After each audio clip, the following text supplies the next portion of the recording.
Yuma, g'day and welcome to this special presentation during NAIDOC Week on behalf of Palliative Care Australia. I'm Dan Bourchier and it's great to be with you as we're about to have a conversation about a topic that is really important, but it's also a tough one, and I appreciate from the outset that this might be tough for you as it has been for me, having conversations about end of life and that pathway there. Today, I'm so thrilled to have an incredible panel that I'll get to in just a moment. We're also here to launch the important video, Final Footprints, My Culture, My Kinship, My Country, and that's a special celebration and continuation of this important discussion that we're having. But this is also about having a yarn and finding the ways to navigate this important and difficult conversation. It's one that has got quite a bit of national attention, that about how do we come together and have these sorts of conversations about the importance of palliative care, particularly for First Nations people. And this is something that is relevant to each and every one of us based on who members of our family are, our elders and the like. But before we get completely started, I want to pay my respects and those of Palliative Care Australia to the Ngunnawal traditional custodians who hold the song and storylines of this land that I'm coming to you from in Canberra, the nation's capital, who have maintained all of those stories and that important connection to culture and country for tens of thousands of years, and now share that with me and with all of us here in Canberra, but also right around the nation. And I also want to pay respect and acknowledge the traditional custodians of the lands that each of our panellists are gathering on today, and also you, wherever you're watching this from, on aspects of Australia that are First Nations land that was never ceded and is still a part of that ongoing conversation.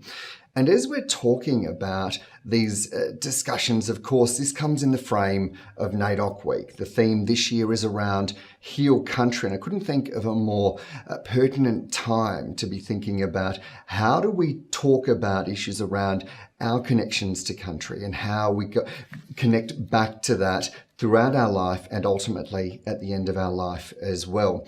So I want to acknowledge that. And just while I'm making those acknowledgements, I want to pay special tribute to the elders and custodians of Warramungu land in Tennant Creek where I grew up, but also my mum's people from the Kulin Nation in Victoria that have shared so much of that storyline with me. But sadly, as is the story in Australia, so much of that has been lost to time and as a result of policies that, well, I think we're all aware of, and in fact, in some ways feed into the very conversations that we're having today.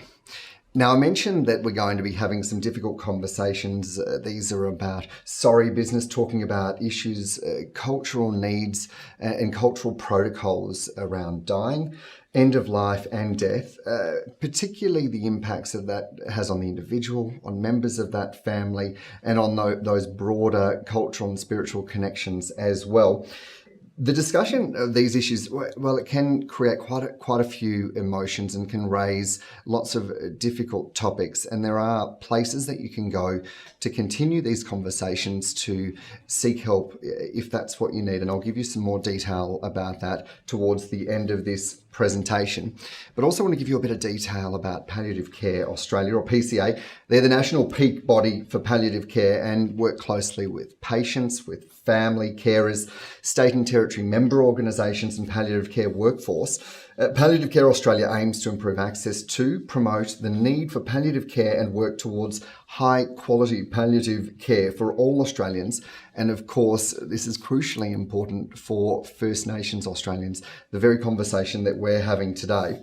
And we're looking at palliative care today from the prism of the impact and importance for members of the First Nations right across this country. We're going to be exploring the importance of country, of being on country, especially near the end of one's life, the use of terms and language around death and dying, why it's so uncomfortable, and why this is something that it's important that we start to and continue to have in conversations about family, kinship, decision making, and the impacts that that can have. Why we should be encouraging all members of a mob to express their finishing up wishes and talk about palliative care while they're well and wanting to think about that stage. Advanced care plans or advanced personal plans, what they are and how they can help, and how the traditional ways and modern or Western ways can coexist in today's society. So quite a bit to get through, as I mentioned, as part of this very important conversation. But I'm thrilled that here with me to navigate these matters are a panel of experts who have such a tremendous amount of lived experience and who are leaders in this very field. Let me introduce Cindy Pardakupu, who's joining me from Ghana land in Adelaide, South Australia. Cindy is a Gugada woman from the far west coast of South Australia. She's an Aboriginal consultant for palliative care education, Aboriginal employment and Aboriginal workforce development. Cindy is extensively involved in the National Program of Experience in the Palliative Care Approach Program and palliative care in the Northern Territory and South Australia. She's in the South Australian Health Representative on the National Aboriginal and Torres Strait Islander Palliative Care Advisory Group. And Cindy maintains a strong desire to support and advocate for Aboriginal and Torres Strait Islander people, for all First Nations people, in fact, for families, communities to achieve improved life outcomes and maintain that strong connection to culture, kin and to country. Cindy, great to have you along. Thanks, Dan. And we'll be having more of a conversation shortly. Next up, Jonathan Dodson-Jauncey is joining us from Larrakia land in Darwin, Northern Territory. Jonathan's a Yarra man from Broome in the Kimberley. He's a consultant with expertise in palliative care, health promotion, preventable chronic disease, and also community development. And he's currently president of Palliative Care Northern Territory and a former National Program of Expertise in the Palliative Approach Manager for the Northern Territory. Jonathan also features in that video that I mentioned a moment ago that we'll be seeing very soon. G'day, Jonathan. G'day, thanks for having us. Oh, thank you for coming along. It's great to have you here. I'm looking forward to having a yarn in a tick. And last but certainly not least is Catherine Hooper, who's joining us from Yogara land in Brisbane, Queensland, and representing the National Congress of Aboriginal and Torres Strait Islander Nurses and Midwives, also known as CATSNAM. CATSNAM honours a holistic and culturally safe approach to achieving optimal health and well-being for First Nations people, for all Aboriginal and Torres Strait Islander people and communities. They develop and promote strategies to ensure this holistic and culturally safe approach is understood and applied by nurses and midwives working in Australia. Catherine was born in Kabi land and is very proud of it to be a Warrameh woman from her father's side. Her career in nursing started at the age of 16 and includes work across many areas.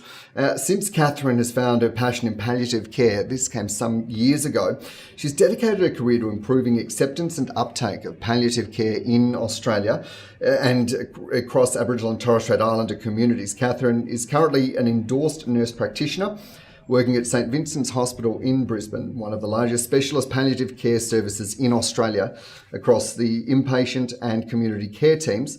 As well as this, she's undertaking a Masters of Philosophy in QUT and a graduate certificate in Indigenous Trauma and Recovery Practices at the University of Wollongong. So like all the panel, tremendously busy. Great to have you here, Catherine.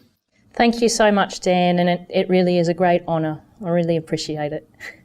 Well, the honour is all mine. I can tell you, sitting before such an esteemed panel and about to have a crucially important but sometimes tough conversation as well. But before we get to that conversation, I want to have a look at the video that we're launching today. This is Final Footprints, My Culture, My Kinship, My Country.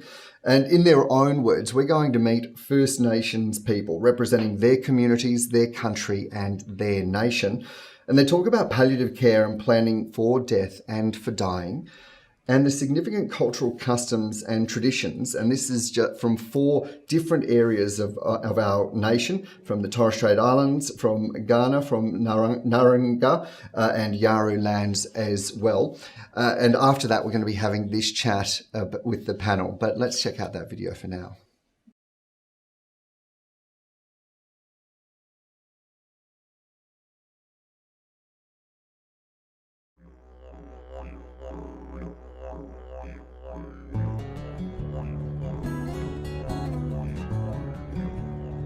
Most Australians believe it's important for loved ones to know about their end-of-life plans. But 1 in 2 Australians don't let their wishes be known. The evidence makes it very clear that good quality supportive care leads to better end of life and also to better grief and mourning for those left behind. Sadly though, there are Australians who encounter difficulty in accessing the quality palliative care that is right for them. And this includes our First Nations people. Palliative Care Australia is the national peak body for palliative care and is committed to seeing improvements in this area. In this video, Aboriginal and Torres Strait Islander people share what palliative care means to them and their communities. Before hearing what they had to say, I wish to acknowledge the traditional custodians of the lands on which this video was filmed and is broadcast, and pay respect to their elders past and present and emerging. For more information on palliative care, please visit our website or talk to a trusted health professional.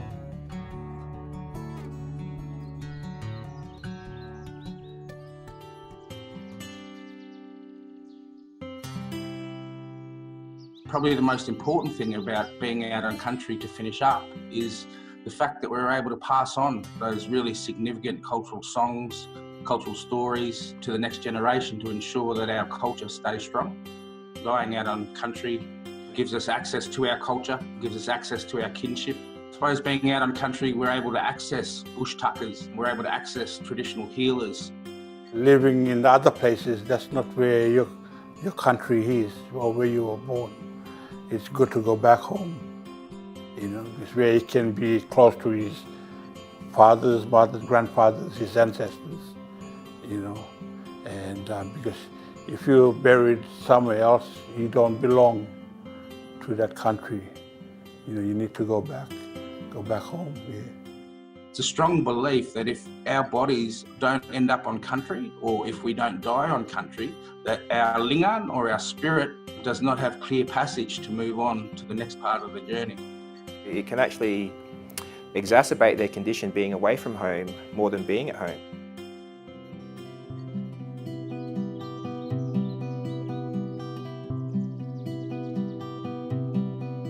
Even though it's a natural part of life, death comes to all of us, nobody wants to talk about it. And more so in an Aboriginal context. I suppose if you go back 20 years, death and dying was actually sacred business and was only spoken about in our own circles. It's obviously a sad time. We generally don't speak openly about death and dying.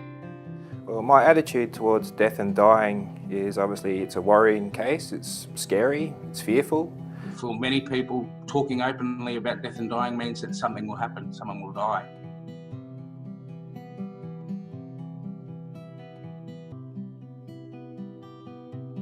First of all is the actual place of death, whether we're dying out on country, in our homelands. For a lot of Aboriginal people, that is extremely important. Personally, I just worry whether I've got my own house in order. I want to make sure or ensure that my family and my kids will be taken care of. And so it's all about getting individuals and communities to understand why it's important to them. Things like making sure that you get back onto country to finish up. An APP can do that. Making sure that our kinship don't fight. Making sure that people don't fight after you die. The Advanced Personal Plan can stop fighting amongst your family, both prior to and after. Another thing that we see often disputes about is the decision makers. And so having this down on a form where we could actually sit down and speak with the whole family and say that these are the wishes, certainly make it easier to alleviate the fighting. I don't want to be a burden to anyone either. I would like to be prepared. Some people don't have things in play where they don't have their wishes written down or what they wanted, and we can see a lot of arguments arising within the family. It's not just about you, it's about everybody else, because they're the ones that are going to be left. We need to sort of invite certain people to the table to have these discussions, and there needs to be sort of clear, transparent communication between family groups and the patient. It's about caring for family, loved ones, provide their medical care. Aboriginal people have a feeling about their spirit and where they want their spirit to be when they pass away. And it's really worthwhile having that conversation with where the person needs to be. If you're from a remote area, you're more likely to be more spiritually connected to your land. And when you go through certain systems in the hospital and when you're diagnosed, you want to sort of be respected with your culture. and be given opportunity and the options of where you would like to be positioned. I've really gone the full flip side. I've gone from being a person that's really frightened about palliative care because I associate it with death, to actually looking at it from a different perspective and seeing it in a good light and seeing it in a way that it's not actually about death and dying. It's more about getting the best out of whatever life that you have left and ensuring that people can move on to the next part of their life, feeling at ease because, all of their wishes and all of their plans are all in place.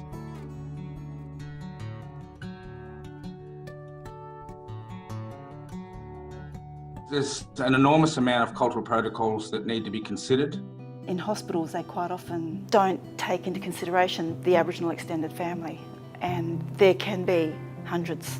If we examine Aboriginal languages and we look all across all the languages across Australia, we've never had a word for palliative care. In the islands, there's a lot of changes from the old ways and to the modern ways. We do like what we do down here now in the city, so we do the viewing and go to the church and then go to the cemetery. But the cultural ways is probably a bit more different. Up in Arnhem Land, they have to wait for months before they start burying their loved ones. In terms of Western society, we have a funeral that goes for a day. In our Aboriginal circles, we have what's called sorry business, or sorry camps, and they're an extended period. They're over, could be up to 2 or 3 weeks. There's ceremonies that are done often before someone passes to get them ready for the next part of the journey.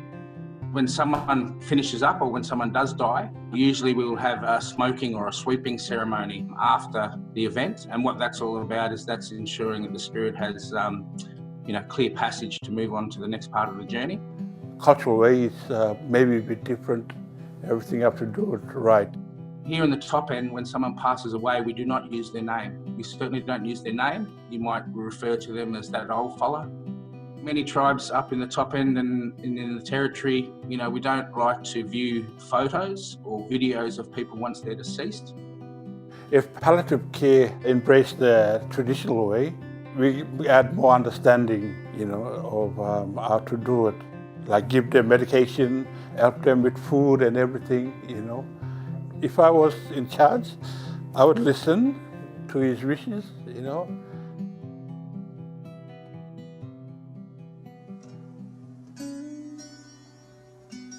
Nothing gives me more pride than being able to work with our elders, the people that hold all our cultural knowledge in the final stages of their lives.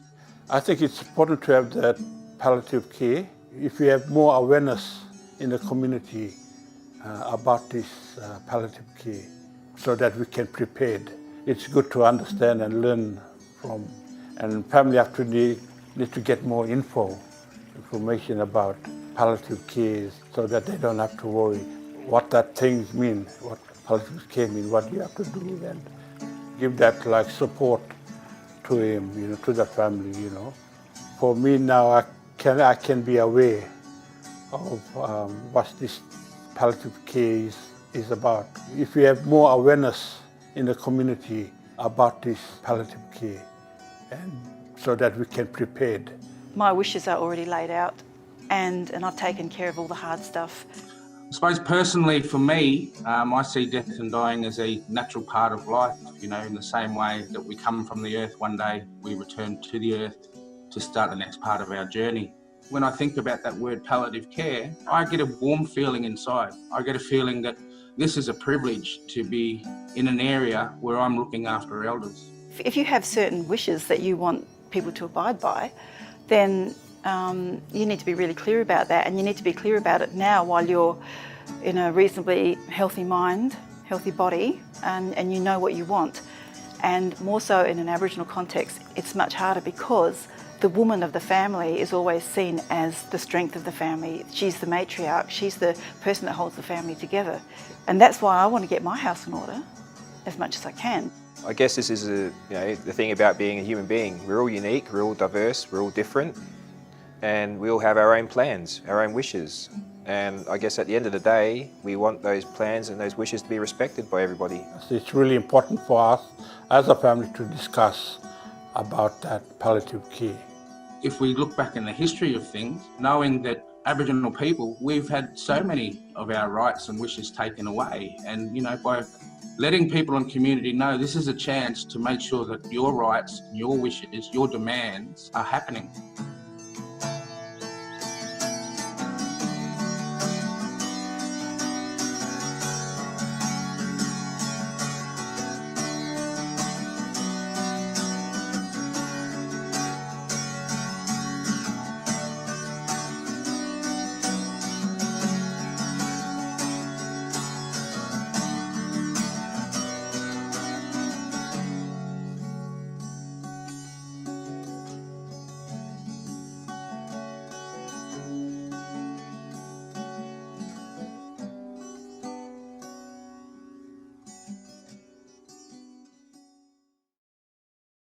Welcome back. I hope you found that video gave some food for thought, a sense of these bigger conversations about perhaps how you can have that conversation about palliative care yourself, but what it means also in our communities. And I guess for the wider audience, learning a bit more about First Nations culture and customs, how we can all contribute to supporting culture, kinship and country in finishing up that sad or sorry business as well. I want to bring in the panel now to start this discussion. I suppose when we're talking about final footprints, we're talking about taking that last part of the journey. And it can be a tough one because we're talking about dying and an ending point. But as we saw there, it is really important. No one really knows what the future holds. We know that in a recent survey from Palliative Care Australia, almost 90% of Australians agree that people should plan for their end-of-life wishes and think it's important to start thinking and talking about end of life and their preferences for care if they were to become seriously or terminally ill. But about half of those respondents have done nothing regarding their end-of-life wishes, finding the subject of death and planning for the end of life too difficult to talk about, to think about talking about with their family, because even thinking about it is too upsetting and can be too hurtful. This is why it's even more important for First Nations community. And I want to bring in Cindy to start this discussion. How do we have these conversations? Look, Dan, I think it's difficult for anybody when we're having to confront discussions around our final days or our final breaths and death and dying specifically. But before I expand on that, I just want to acknowledge that Aboriginal peoples have been doing forms of palliative care for thousands of years, you know, by looking after their sick and their surrounding family members, holding family meetings and discussing caring for the sick and who's the responsibility or the decision maker to make sure that their final passage is done according to songlines or storylines of their country. And also the traditional medicines that, you know, they use for symptom management. There's a whole range of supports around from the community, and that holistically view to finishing up and the ceremonies and the traditional practices that all go with that is really part of palliative care. It's a strong force that we have connected with our culture, our kin, and our mother, our earth, our country. But it's just not referred to as palliative care as such. We respectively have our cultural taboos that do play a role. And like I said, it is confronting for anyone when you're discussing your finishing up business. And then actually taking the steps to access palliative care services also invokes another type of fear. I think in order for systems to coexist, as you mentioned, it really does come down to improvements around community education and awareness.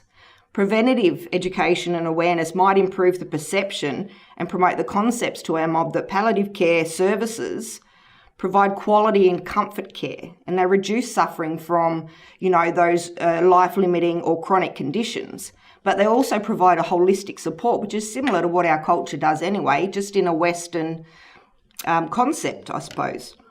From my perspective, community awareness has been a long-standing barrier. It inhibits our mob from engaging with the services, being aware what services are available to them. I think also community education and the greater sharing of knowledge to our Aboriginal communities by their collective service providers would assist in breaking down some of those communication barriers and might increase engagement in palliative care services. I think it's important that our mob are educated and supported to be involved and controlling their healthcare and know their rights in the terms of Western planning and what supports are available. And when it does come to their final days and their final life of their journey, I think, you know, it's a challenge we see when they're diagnosed with a chronic condition, that there needs to be more interventional steps around introducing and discussing concepts of palliative care or advanced care planning throughout their journey. What we rather see is our mob presenting really late to healthcare services and they are suffering in their final breaths. Yeah, and I think it's such a crucial point that you raised there, well, a couple actually, about the language that's used, the ongoing way that palliative care has been happening, just in different forms, perhaps differences in the way that we define it now. Catherine, you were nodding along there, I saw. I want to bring you in. Culturally responsive and safe end-of-life discussions. What does that actually look like in practice to you? Look, I think in practice it comes down to making sure that we try to look at optimising life and quality of life and really having the opportunity to engage with our Aboriginal and Torres Strait Islanders. What actually makes them want to live? What gives them that quality of life? What gives them that joy and those preferences and choices? Understanding that everybody is so different and diverse and holistic, and we come from different, social and moral values. And I think it's really important to get that voice from each and every one of us. And I think once we start to really sit back and realise, why we want to be here, what gets us out of bed each day, the joys and the privileges of being present with family and kin and those connections to our culture and things like that, I think then we can start to have those open discussions about, what would happen if they were taken away from us? What happened if we were, too sick to get out of bed and our spirit was too sick to be able to engage with all of those things that bring us joy? And I think that then starts to put it into perspective for us, almost as if you're forced to remove one of those things that get you out of bed each day. What's the outcome of that? How will that make you feel? So I think it's important when we plan care, to think about that. Mm. Yeah, thank you. Jonathan, I want to bring you in because you're nodding away at the points that were being made there about the kind of cross-cultural, cross-community learning. So I wonder if you've got a view on what all Australians can learn from First Nations practices that you've seen and experienced.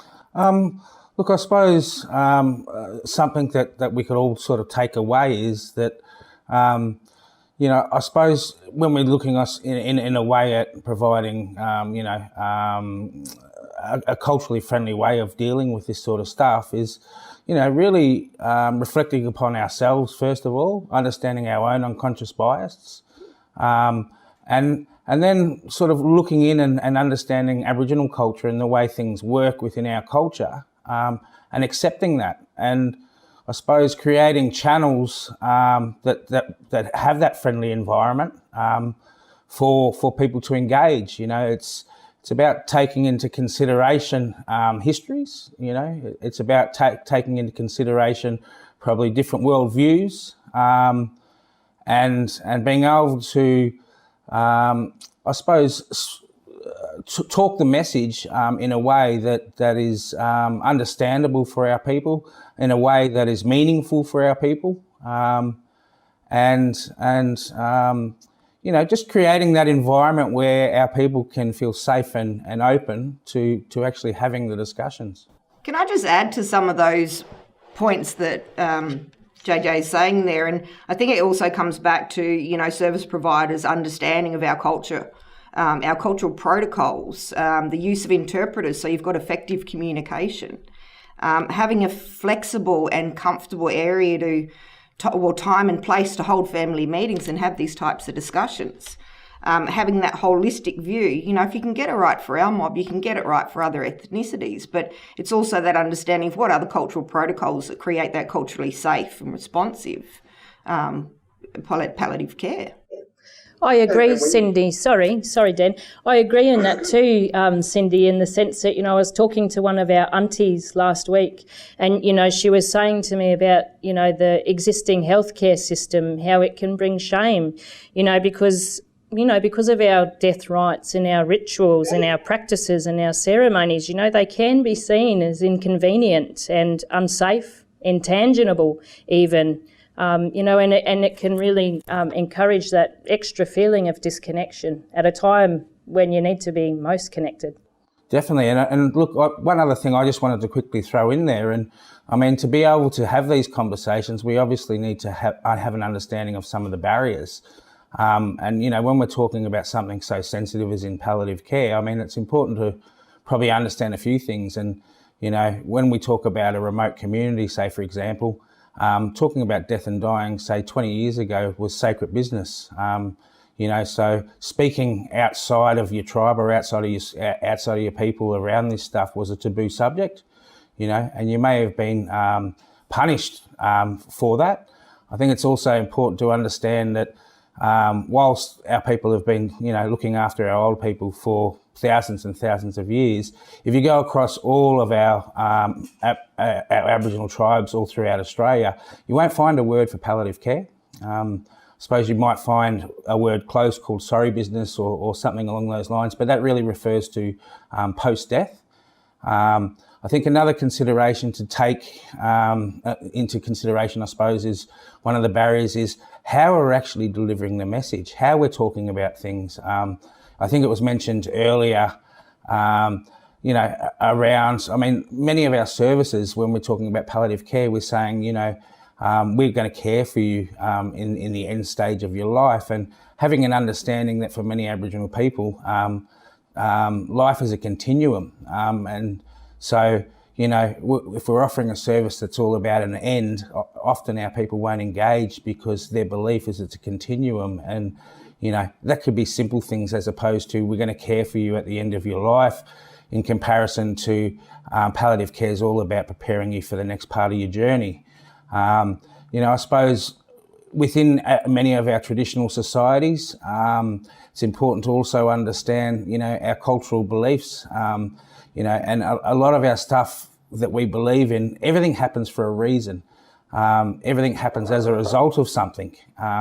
Hence, we have things like payback. So what I mean by that is by engaging in a conversation talking about death and dying, for many of our people, they believe that, I've spoken about it now and now I'm definitely going to die. So there's a variety of different barriers that we need to actually get through before we can actually even have those conversations. But I definitely agree with Cindy around the awareness amongst communities is one of our biggest issues. The amount of people that actually know what palliative care is. And it's really interesting that I find the ones that do know what palliative care is, they're often misinformed, and they believe they're frightened of it because they believe palliative care is simply caring for someone in those final moments and final days of their life, whereas palliative care is much bigger than that, and it's about caring for people much earlier on and giving them the quality of life that they want. Yeah, and I think that's such an important point. And Cindy, I want to go to you next and open it up to the panel about how do you have this conversation about this term we're using, palliative care, but clearly the language piece here is of crucial importance. We know language matters all the time anyway, but even more particularly when you're talking about very sensitive topics like this. So, Cindy, I wonder if you want to give us a sense of how you have these conversations. Look, I try to steer away from that, Western terminology, that technical jargon, particularly palliative care. As, JJ said, we don't have a word for that. It's not interpretable in our languages. So I generally turn it around in different terms of being that it's quality and comfort care for the sick person, but it also involves the patients and the family, and in some places it extends out to broader communities. particularly experiences in the Territory. We've had, and because of the geographical distances of community and Royal Darwin Hospital, we've had, 40 or 50 mob in the community clinic when we're having a family meeting about end-of-life discussions, and the patient and the clinical team actually in the hospital or the hospice or the place where they're being cared for before they're actually coming home. And I suppose if we change it a way that makes sense to us, that is part of our cultural understanding, and that is our finishing up journey, that it is understandable in our context, I suppose, in our settings. Similarly, around advanced care planning, that is also another term that, what is that about? Well, and to go to that question to you, what is that about? Well, I think, I believe that it's still that part of comfort care that's being provided. It's just really documenting in a Western society that the legalities around, the end-of-life care goals and the treatment prior to death. The things that we explore in there that are specific to our traditions are, where do we want to be cared for on our country is predominantly where our spiritual connection is with our family and our kin. As opposed to being cared for at a community clinic or at a hospital or a hospice or an aged care facility. A lot of our mob just want to go home and finish up on country around family in their own home. How is that easily facilitated for regional remote areas? Not as well, because there are limited resources. They don't have a doctor that flies in once a month. They don't have the access to the aids and equipment that are needed at end-of-life care. I think it also, in terms of advanced care planning, it really gets us, and like Kat was saying, what is making us happy as we're going through our final stages? How do we keep that joy and that connection of that cultural strength? Advanced care planning also addresses a whole range of, those funeral practices. Are we needing a traditional healer? Are we needing particular artefacts for the ceremonies? Where are our decision makers that need to be there to do and carry out particular cultural obligations for the sick person? But I think it's also part of that support that palliative care does provide in importantly basing on the patient's goals of care. And generally it is needed to be translated into a Western legal document as the Advanced Care Directive. Our mob were doing that prior to these documents and this legislation that needed to impact on their lives. We just didn't need it. We didn't do it in this type of manner. And I suppose that's how things change over time. I agree, Cindy, and, really acknowledging, our pain stories and, those cultural, those spiritual, those social, those social impacts as well that, can really manifest at the end of life, and understanding that the impact of our current health system, how that also plays. I guess it's also making sure that, recognising also our resilience and our strength and ensuring that all of that comes through as well. It's all been steeped in such a long and embedded history, and recognising that each journey is just so individual and unique. It can't be replicated. Each person's finishing up story is unique and individual to them. And just while I'm with you, Catherine, I wonder, how do you have these conversations about, to borrow the term that Cindy used, about the quality and comfort care or palliative care as it's more broadly known, or is there a different term that you like to use? I think, like palliative care, again, it's about making people realise that, it's quality of life. It's maximising whatever we have left. It's about that symptom control and managing symptom burden and, really becoming self-determined again to make sure that, care is planned according to our story, our needs. Understanding that, like at this time as well, that there can be transients between different settings as well, and that care needs to be integrated. Sometimes on country, sometimes people are coming into hospitals to seek, that treatment. And it's about where your preferred place of of care and your preferred place of finishing up is as well. So palliative care should be seen as optimising quality, optimising our dignity, optimising our resilience, and having that voice come through. Jonathan, what about for you? How do you have these conversations? What have you learned, or how do you like to talk about it? So I suppose first of all is let's look at how I probably explain to many of our people in our remote communities what palliative care is. And it's, I think sometimes we over medicalise or make things too complex, and how I explain it to people about what palliative care is it's basically, when a doctor's medications and surgeries can no longer fix you, these are the people that care for you and prepare you for the next part of your journey into the dreaming. I guess when we're talking about advanced care planning, it is something very foreign to us to actually put it documented down on paper. I suppose if we look back in history, there's not too many caves with writing on the wall, they're all pictures. So actually documenting it down on a piece of paper, our plan can be quite a difficult thing. And once again, I think I go back to my point before about understanding your own unconscious bias, and then being able to try and reflect upon the differences with someone and put yourself in their shoes, so to speak. And so for me, when I want to talk about an advanced care plan or an advanced personal plan, they're called up here, or an advanced care directive, they're called around Australia, I just look at the key points and I go, why is this important to an Aboriginal person? And so, there's probably four key points. And the first thing is, that accidents can happen to people at any stage that can leave us unable to communicate. And, for an Aboriginal person, we have protocols about who can communicate for who. So a really key point about this advanced care plan is ensuring, first of all, that the right person is talking for you should they have to. A big thing, obviously, is our kinship systems.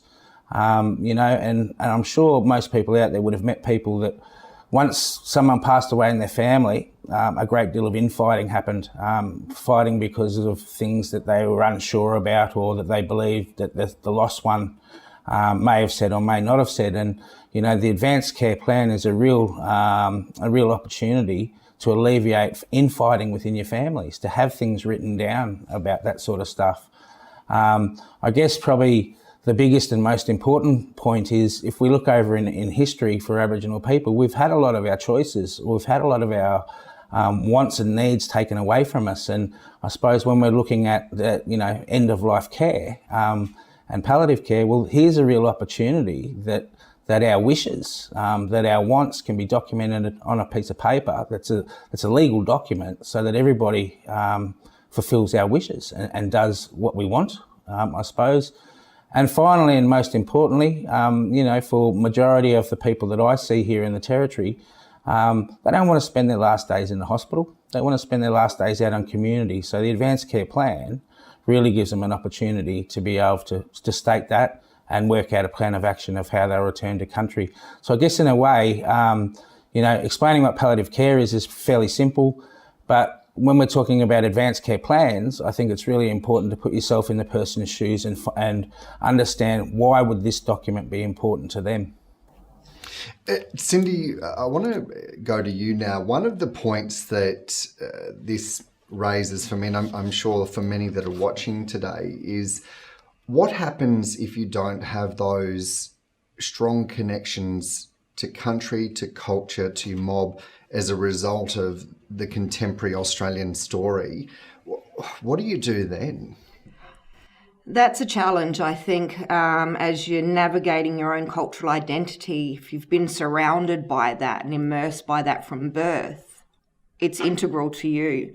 If you've been removed from that and dislocated from that, it does impact on, your social, your emotional, your physical, your cultural, your spiritual well-being. It's certainly, we've experienced ranges of patients or clients that have been, even tourists that aren't connected in any way. They've just been cruising along doing their own thing. When it comes to their final days, it's sort of a bit of a scramble of, okay, who's here to hold your hand when you're dying, or who's here to make some of the decisions? Where does your body go? Those are really hard components to try and pull together at that critical point of, our life. Something that's not easily navigated when you're limited on information and knowledge about the individual.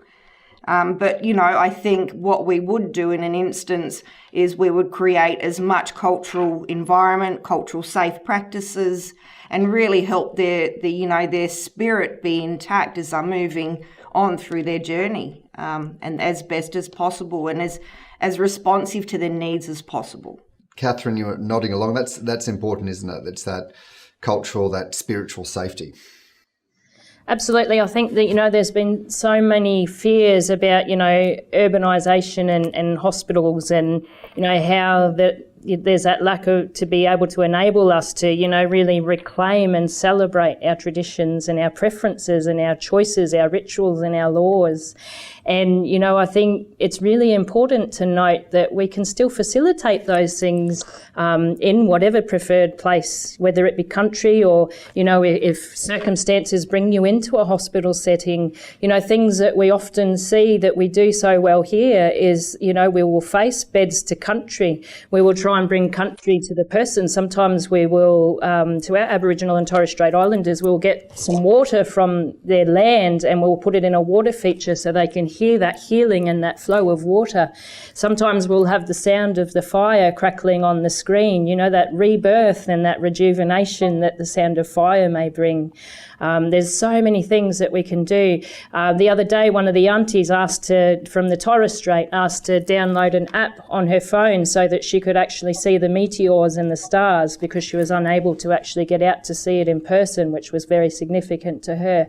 So I think it's really important to note that we can still immerse ourselves and embed culture in our practice, no matter where we are. And I think it's really important. I love that point around using technology to reconnect, to re-own those types of connections in I guess whatever form they are. Jonathan, do you want to weigh in on that as well, about how to have these conversations, particularly around that cultural, spiritual safety, if there is the big disconnect because of the Australian circumstance? Yeah, look, and once again, having the conversation's one thing. The first step is obviously creating that environment. I'll just add a couple of things to that sort of stuff. And so, some of the palliative care services that are provided up here, they don't try to create a service that overrides Aboriginal culture. They create a services that meshes with the practices that are already in place. So things like, ensuring that buildings are smoked so that Aboriginal people feel safe to come into those buildings, that the spirits have been given clear passage to move on, providing areas for kinship. Our families are huge, our families are big, providing a service that has specific areas for that. Obviously, friendly visuals with Aboriginal flags, with various, paintings, etc., around the place. The use of technology, having a person who potentially can't get back to country in their bed, looking over a video conference back to community with 18 of their grandkids and family is an amazing thing.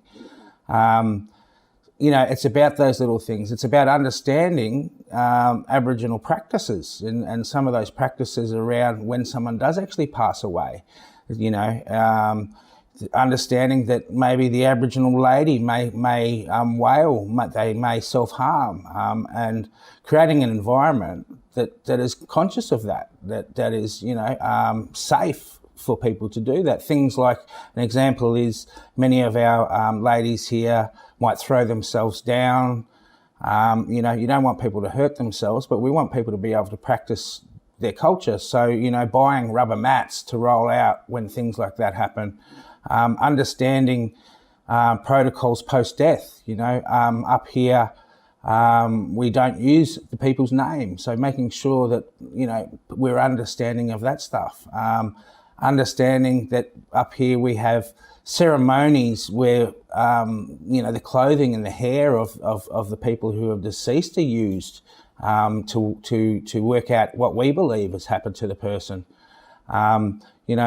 Understanding those things and being able to create that environment, that's the first step. But I think actually being able to have those conversations, we really need to move to that model of, understanding, I suppose, that Aboriginal society comes from a society that was communally owned. It was communal decision making.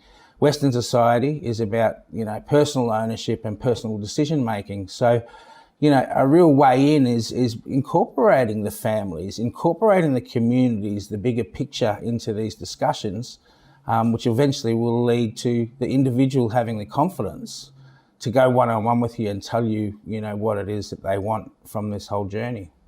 And community well-being is really central to any of these big conversations that you're having about this discussion in particular. To round us out, I want to open this up to everyone. Cindy, I'll start with you. What's the takeout message that you have to your community, to the broader First Nations community, to Australia more broadly, and I think importantly to service providers that you've touched on a little earlier as well? Look, I think one of the key messages is an understanding of what holistic quality care is. And that's incorporating all the facets that, Kat and JJ and I have talked about. It isn't just the individual in this journey. And the family are also going to be, the bereaved and left behind after that physical body goes. So there's a whole range of understandings from a cultural and traditional perspective that would provide great care from our service providers. And it does come back to, their self-reflection, their self-evaluation. And then how do they change their thinking and change their approach to ensure that they are providing that culturally safe and comprehensive care that's holistically engaging the whole family and the community, the culture, the spirit, the country, and that empowers and strengthens and gives that individual that quality of care that they deserve, that anyone deserves at their, final stages. Catherine, final thoughts, final messages, what you would say to anyone who's not sure, I guess, how to navigate the next steps? I would love to see, mob and healthcare professionals to really walk alongside of us, to walk together on this journey. I would like to see that re-empowerment, that reclamation and celebration of what actually has been retained and remembered from our history, from our practices, our choices and our preferences, through urbanisation and colonisation. Also realising that, many of us don't actually have access to all of those things as well. And so I think it's really important to come together and just be so mindful of the importance of all of these things on the holistic concept of well-being and our health, our perceptions of health as well, and navigate together, walk together, plan individually based on each person's choices and preferences, their individuality, and really, make care autonomous and self-determined. And Jonathan, for you, the final message is the call to action, if you will. Look, I suppose to my communities, I suppose to the Aboriginal communities, I suppose my message is that we need to start having these conversations. We're living in a society now where there's two worlds coming together, and in many cases, a lot of our traditional ways and our culture is slipping away, and the people that hold the information are the elders, are these old people, are these people we're caring for. It's important we're having these conversations so that people can be fit and healthy and well enough, in those later stages of life to be able to pass on the secret information, to be able to pass on the culture, to be able to pass on those stories. And likewise to any service providers or to just the general community in general, you don't have to be Aboriginal to celebrate that we have the oldest culture in the world. We've got the oldest people here in Australia, and that's something we should all be proud of. It's important we're having those conversations so that in 100, 200 years from now, we can thank all of these old people that come through our doors for passing on that information, because they felt well enough and cared enough to let go of those things in the final stage of their life. Yeah, that's so powerful. Thank you. And that term you used about the two worlds coming together, underpinned by the stories and the experiences of the old people, is so important. And in fact, I think really underpins this whole discussion. I just want to thank you all. It's just been such a wonderful conversation. Cindy, Jonathan and Catherine, thank you so very much for joining me today, for having this conversation, for letting me and, well, everyone in Australia in on your experiences and also how to navigate what we've all pointed out are some pretty tough but really crucially important conversations. So I just want to pay my respect to each of you, because I know that it takes a lot to be able to share so much of your experience, and I'm tremendously grateful for that. So thank you very much. And I don't know about you, but I feel like this has been such a meaningful conversation about just how to navigate and the respect component and listening and asking the right questions and actually hearing what you're being told back. It's been really important. I mean, this is important that we highlight these conversations, particularly for First Nations communities, where, as you've heard from each of the panellists, there are big challenges that have happened in the past around trust, around feeling valued, respected, and having those wishes understood as well.